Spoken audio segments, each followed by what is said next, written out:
Hello everyone and welcome back. So I've got a couple of little things I want to do today. Let's see how our Dilophosaurus is doing. He's growing up quite nicely. Apparently the dinosaurs are tameable creatures. And this guy, when I hatched him, was already tamed. And yes, the Dinopedia does consistently seem to crash me on this world. I spy a zombie on the minimap. Probably trying to uproot my torches. I'll probably go take a look at that guy in a moment.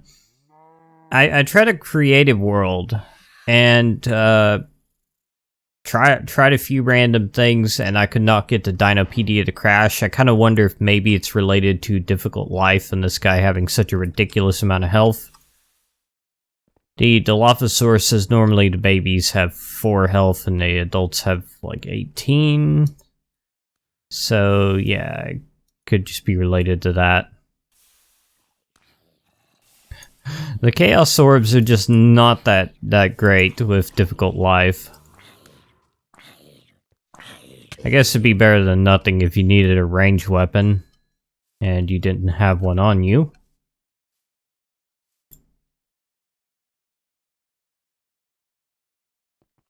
Okay, so OpenBlocks has updated recently, and we've got a new building guide, and the original building guide has been enhanced, and been messing around with it a little bit, trying to figure out how all it works. And let me see if I can actually fix this original one. I was very confused by this at first, but I believe I've got it all figured out. So take that lever. So now instead of clicking on the different sides to do different things, it's actually got little controls on it. You can see there are plus and minus signs here.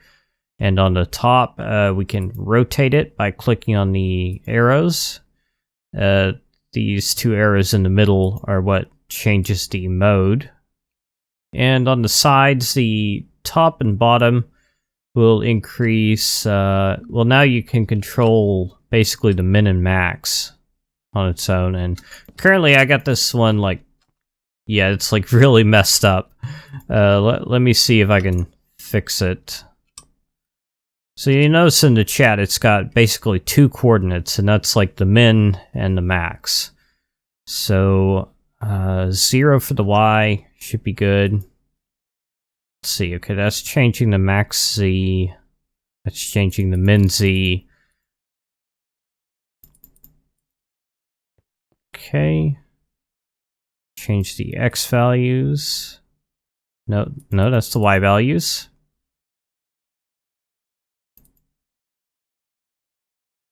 Okay, so that should, yes, now it's forming a proper octagon.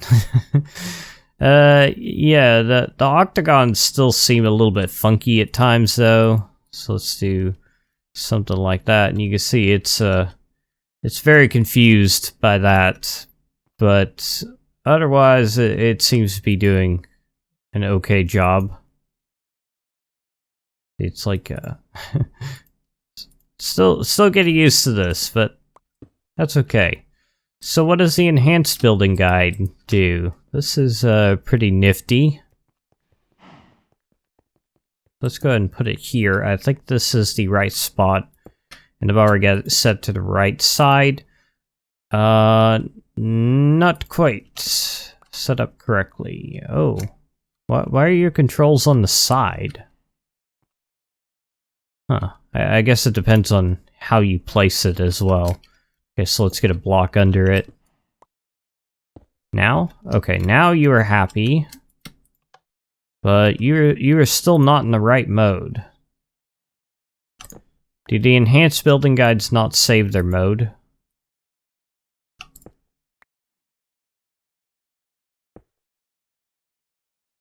Okay, yeah, the enhanced ones do not save their mode, unfortunately.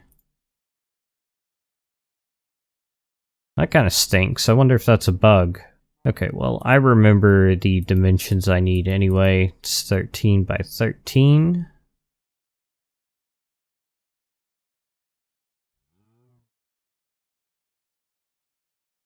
Okay. Just get me over here really quickly. So for what I'm doing, this is a little bit harder to adjust, but it's not bad. So a lot more possibilities. Be extra careful not to break it. There we go, that should be correct. Let me just double check here.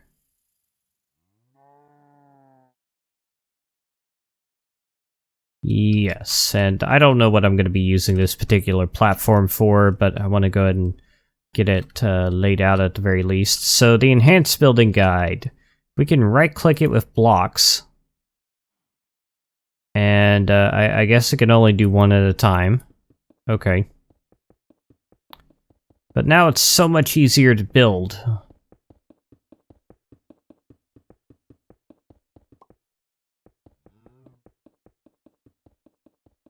Wonderful, and I got my octagon just like that. Now if this thing would just be able to save its settings, this would be absolutely amazing. And it's relatively cheap too. It does take a couple of ender pearls, but otherwise it's not really anything special. So that's nice, and now I can just fill in the rest with my builder's wand.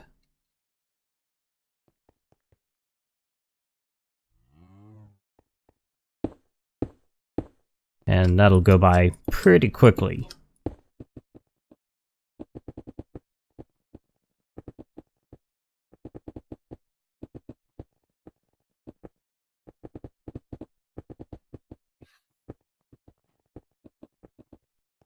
Wow, I actually had enough bricks on me. I missed a few spots, but I still have enough. Amazing, I never have enough. And of course I'll need to put some lamps down over here, but I suppose I could do that later on. For now I'll just go ahead and put torches down. I don't even know what I'm going to be using this particular platform for at the moment. I just thought I'd go ahead and get it laid out to demonstrate the new building guide. Really like it. Anything that makes building tedious structures a bit easier is always nice. Okay, let's look into a bit of auto crafting if we can. So I guess I'll just go ahead and throw the building guides in here. Alright, so we're going to need a few different things here. Wow, I do not have many ME cables left. So we're going to need a couple more types of terminals. We're going to need a pattern terminal, and an interface terminal is not really required, but it's very helpful to have. And of course I'm going to need to make a crafting terminal for that, which requires a regular terminal.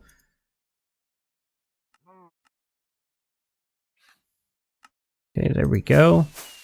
And I think I do have a pretty good number of processors here, yeah. So don't have to worry about those. I don't know if I managed to show this in Scriber setup. That might have been in the scrapped episode. It's fairly simple the way it works. It's just the tops and the sides are all inserting items. They have only certain items that they can insert, and I've got whitelisted filters wherever possible. Everything extracts from the bottom and gets put back into the chest, and it does not get extracted again if it's not an ingredient for something else. So basically you just put ingredients in and the output will collect in the same chest. And you can see I've got a bunch of printed circuits here that are just sitting around because I don't have any more printed silicon, or whatever it's called. And currently don't have this hooked up into any energy. I just had a capacitor bank over here as a temporary solution. Okay, so let's go ahead and put the pattern terminal here, I guess. Alright, and let's go and do an interface terminal if they're not terribly expensive. That could be worse. Yeah, these core things are like the worst. I need to make like just a ton of these at some point.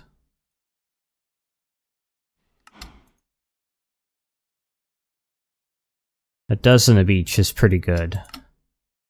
That's more than I normally have, that's for sure.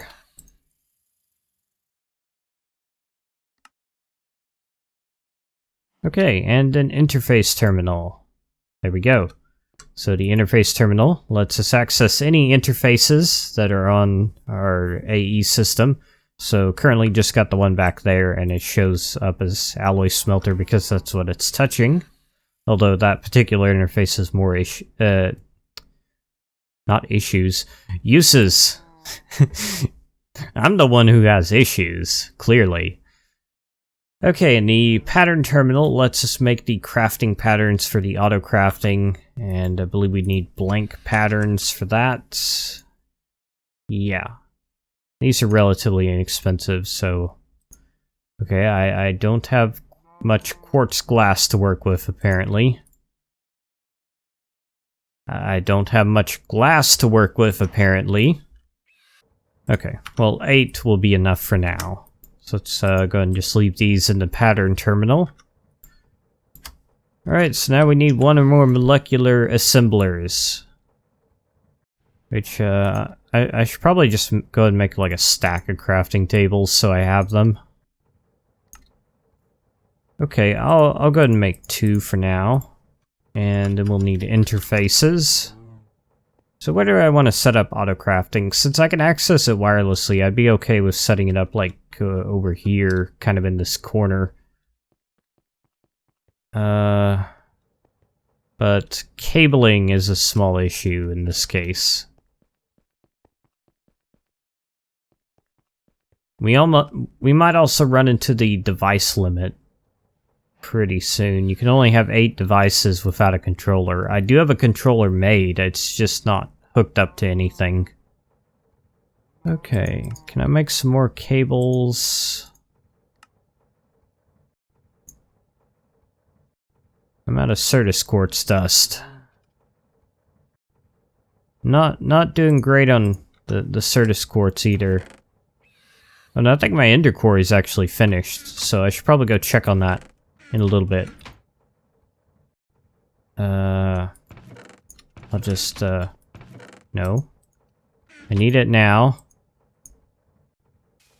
Okay. Alright. You can give me achievements if you really want to. Okay, so I think the way I'll do this is the 2x2 checkerboard pattern. Like this, and then you can just build this up as high as you want. Put another interface right here, molecular assembler here, interface here, assembler here, and basically just keep alternating, and that's a fairly good way to do it. Every interface has multiple assemblers, and every assembler has multiple interfaces. And of course you can set that up in any way that you want. I'm not really going to go into the specifics of how that all works. For now, I will try hooking it up and see what happens.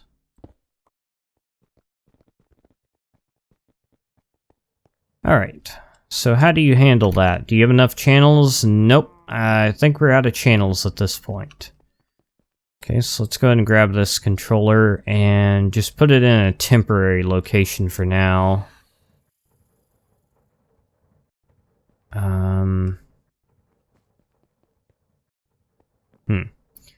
Yeah, I'm gonna have to put some thought into this, but for now, I might just put it, let's raise that up one more block.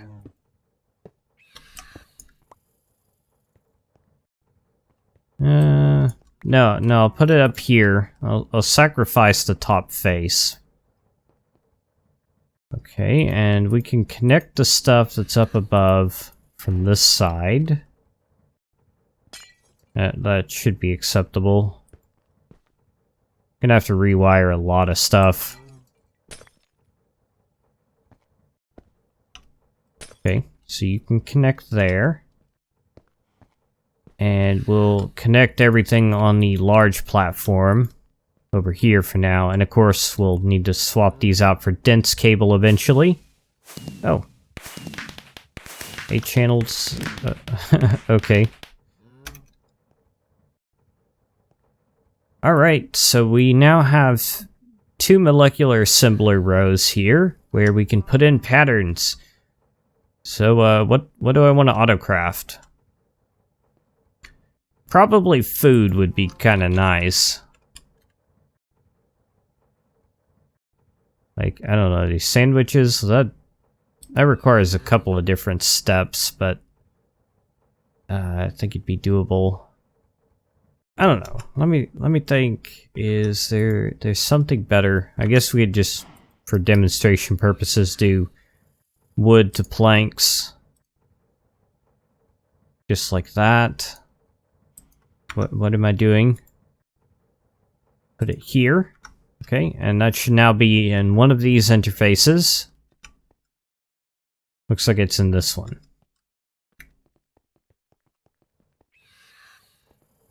Okay, and I already...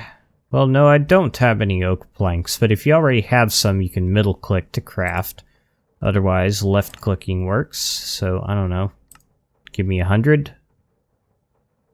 No crafting CPUs are available. Right. Why do I always forget that part? Crafting unit. Then we need to make that into one of these storage things.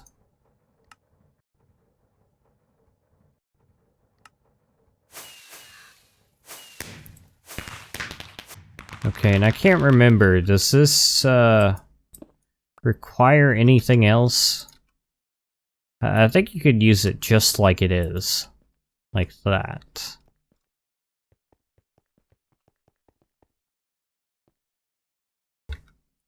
Okay, and let's try again. So that will let us craft. Alright, we're crafting planks. And we're done crafting planks.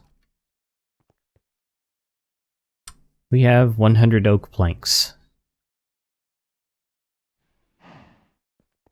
And that's pretty much all there is to it, I suppose. Well, obviously there's more to the system.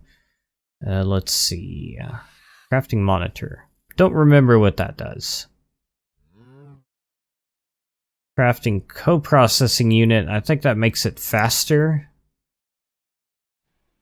And of course we got larger storage for bigger crafting operations, and the crafting CPUs over here are also multi-blocks, so you can have multiple storage. You can attach a crafting coprocessor to it and just build it up however you need it. I'll probably have multiple crafting CPUs eventually, but for now one is acceptable. Okay, I think I will go check out the quarry since it's done.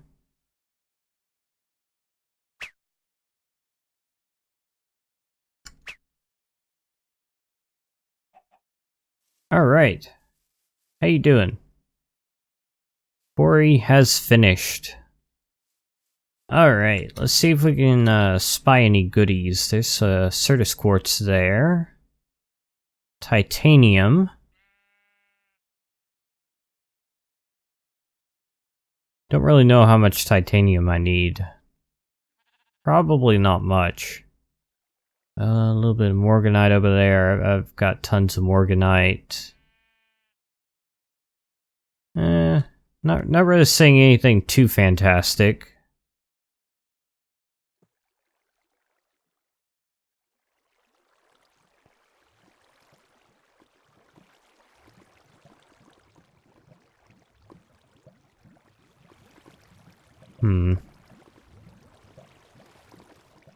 Yeah. Okay, well I might set up that quarry somewhere else in a little bit. On my own time, probably.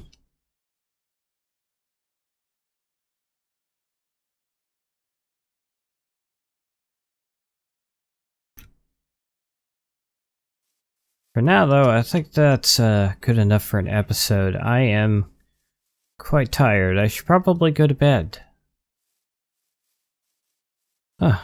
I gotta say I'm impressed I managed to keep up with the videos, although the 1.8 episodes that have been released so far were all recorded a long time ago, so I guess it wasn't quite a full 5 episodes of work this week. But still, I'm impressed I managed to keep it up for a whole week. A typical week for me has one day where I feel like I can do absolutely anything. I feel like I'm ruling the world, and then the next day it's like I feel everything is crumbling apart all around me. And it just kind of alternates. So, yeah. Oh, there's a dungeon over there. That's kind of interesting. Not really. I don't know. Okay, I'm gonna cut this before I just keep on babbling about nothing. So thank you for watching this video. As always, I hope you enjoyed it, and I will see you on the next one.